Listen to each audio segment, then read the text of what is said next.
Is it inevitable that Texas Tech will leave the Big 12? I'm sure you've seen the discourse online about how there's at least part of Red Raider Nation that wants to leave the Big 12. There's also been a lot of discourse in the comments here on the channel about it. And in today's video, I'll give my thoughts as we've got the Big 12 not backing down, trying to get legal fees from Texas Tech, and how, this is setting up for Texas Tech to be in good position when that media rights deal is eventually over. Let's discuss.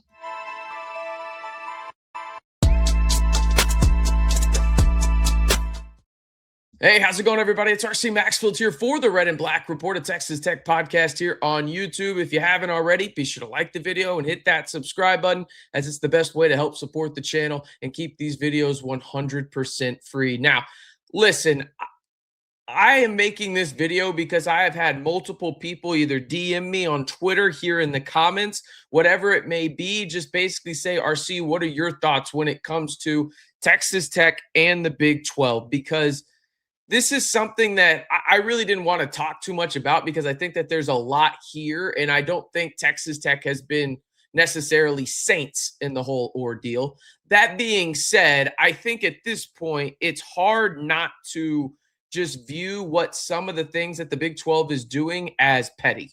It's just petty at the end of the day. So let's go ahead and just get it out of the way that, again, Texas Tech has not been saints in this whole ordeal. Do I think that they could have, kept their mouth shut? Sure, in some regards, in terms of the PR side of it. But at the end of the day, if we're being honest about it, Texas Tech did what every other team in the country would have done. And oh, by the way, Brendan Sorsby never played for Texas Tech. And that was the biggest thing that these, schools were going after. The integrity of the game. He can't play for them. Well, it's done. Why are you still not dropping this lawsuit? We'll discuss that. But let's go ahead and set the groundwork. You see it on your screen right there. And this was from over the weekend. Heather Dinnish of ESPN, the Big 12's presidents and chancellors, haven't yet pulled the league's recently filed federal lawsuit because there are still questions about Texas Tech quarterback Brendan Sorsby's NFL future and any possible legal, just unbelievable, retribution. A Big 12 source told ESPN on Friday evening the Big 12 board of directors is expected to have a call early next week. This week, now that you're listening to this, sources said to discuss the next steps. A Big 12 AD said some leaders also want Texas Tech to pay the legal fees in the squabble. You can't be serious. You can't. It's petty at this point. A lot of these ADs are just upset that Texas Tech is moving differently than they are, right? And that's not a homer take by me. That's just the reality of their actions, right? And what they're saying, okay? Sure, I get it. You don't want the integrity of the game to be, tarnished or anything like that. And Brendan Sorsby playing could potentially do that. Okay, I can see that point of view. I really can. But there are so many other factors that Texas Tech has gone through at a conference level that have just made zero sense whatsoever. I mean, shoot, they were damn near, I'm not going to say that, but you know what I'm about to say when it came to the tortilla aspect of it. And we find out later on, you have Lance Leipold up in Kansas saying that someone threw a knife at his staff, and there is video evidence that that knife was dropped. Okay, all of this stems from the fact that Texas Tech is moving differently than any other program in this conference, and they have become the villain, and that's fine. Okay, I think Texas Tech is actually okay with that in this regard, but some of this stuff is just petty as hell, man. I mean, look at some of these headlines, like Big 12 lawsuit against Texas Tech over Brendan Sorsby has not yet been dismissed. Then you got source, Big 12 in no rush to pull lawsuit over Sorsby eligibility. Big 12 may not be done with Texas Tech in court. What are we doing here? What are you doing if you are the Big 12? I'll even go as far to say this. I think, Brett Yormark won over Texas Tech when it came to this Sorsby stuff. You won. Why are you trying to go even further? It makes no sense what they are doing here. To pay legal fees? What are we doing? You have the aspect of this from the integrity of the game. That was the base principle of this, right? But really what it comes down to is these ADs want to take any shot they possibly can at Texas Tech. That is just the reality of the situation. Okay, I want to put this back on your screen in terms of the Heather Dinnish report. And there was also a little bit more to this. She goes on to say a Big 12 athletic director said the conference could still consider some punitive ramifications for Texas Tech. The source said it wasn't necessarily a case of trying to punish them, quote unquote, but some would like to hold the school responsible for the fees that resulted from the legal squabble. Quote, there may need to be consequences for Texas Tech, even if it works out this way, the source says. It was pointed out there's been legal fees involved in this action. Is it right for all 16 teams to share in those legal fees when we didn't have anything to do with starting it? Those are some of the things that are going to have to be worked out, and they will be. Didn't have anything to start with it. You did. You were the one that had the issue with the ruling of the judge. Again, I get the integrity of the game factor. I really do. But to say that Texas Tech or the other schools shouldn't be on the hook for the legal fees when they were the ones that wanted to take Texas Tech to court, what in the my brain, I can't comprehend this. I just can't comprehend just the way of thinking from some of these ADs. And again, it's petty at this point. It's just petty. And I think Texas Tech, they're going to remember this because you have to think about where the Big 12 is at right now.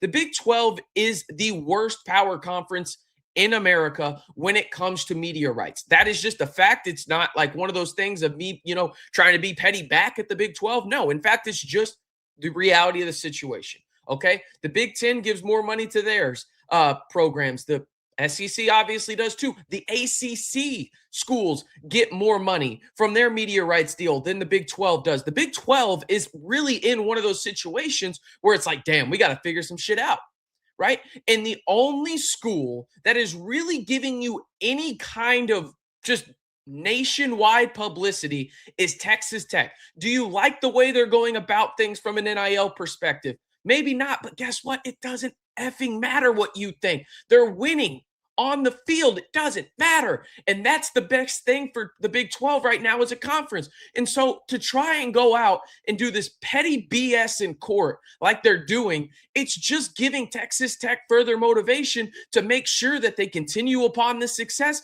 And when this media rights deal is done closer to the turn of the decade in 2030, 2031, they have a perfect resume laid out. Hey, we're really good at football. And at the end of the day, football is the only thing that matters when it comes to media rights, and maybe basketball, depending on if you're Kansas or something like that, or North Carolina. But at the end of the day, it's really football driven. Okay.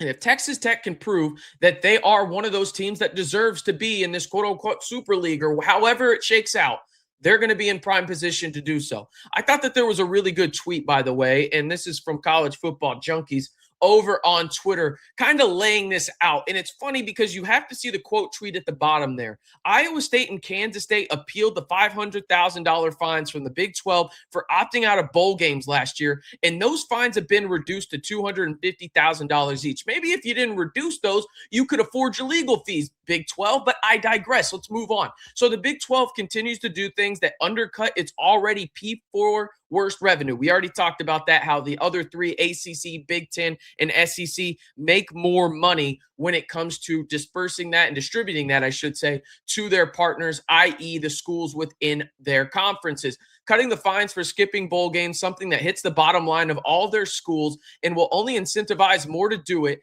as they continue to sue Texas Tech for something they never actually did, play Brendan Sorsby, and trying to stick them with the legal fees despite fellow league member Cincinnati having actually played Sorsby the last 2 years, knowing all of his gambling issues, according to USA Today and Sorsby's agent. Usually conference favoritism goes towards the biggest brands that have the ability to bring additional revenue to the league instead of the bottom feeders, but not in the Big 12, apparently. The have-nots and the bitterness that they have towards the biggest have clearly rule the league. A few years from now, when more realignment happens and this league falls to Pac-12 status, maybe they'll start to understand the importance of maximizing revenue. I couldn't have said it better myself. It's just unbelievable how petty they are, bitter they are. The bitterness, as College Football Junkie mentions there, it's just unbelievable. So I think really, is it inevitable? I think it's probably not inevitable. I think that that's crazy to go that far, but I do think we are much closer to that being real than the alternative. Because at the end of the day, does Texas Tech need to probably shut their mouth in terms of some things? And is Cody Campbell going to rub people the wrong way? Abso-freaking-lutely he is. Okay, that's part of it. And I think you just have to be real about that if you are a part of Red Raider Nation. That being said, what is going to matter most is if Texas Tech continues to win football games, continues to be a national brand in this modern college football landscape that we know right now, and continues to put their best foot forward with results on the gridiron, because at the end of the day, that's what matters most to media companies. And at the end of the day, that's what's going to matter most to conferences like the SEC and the Big Ten. Why? Because money is the king. And if Texas Tech can prove that they are valuable enough to increase the brand of the Big Ten or the SEC, those two conferences will come calling when the media rights deal is up for the Texas Tech Red Raiders in the Big 12 in 2030, 2031. All right, let me know down in the comments below what your thoughts are on this.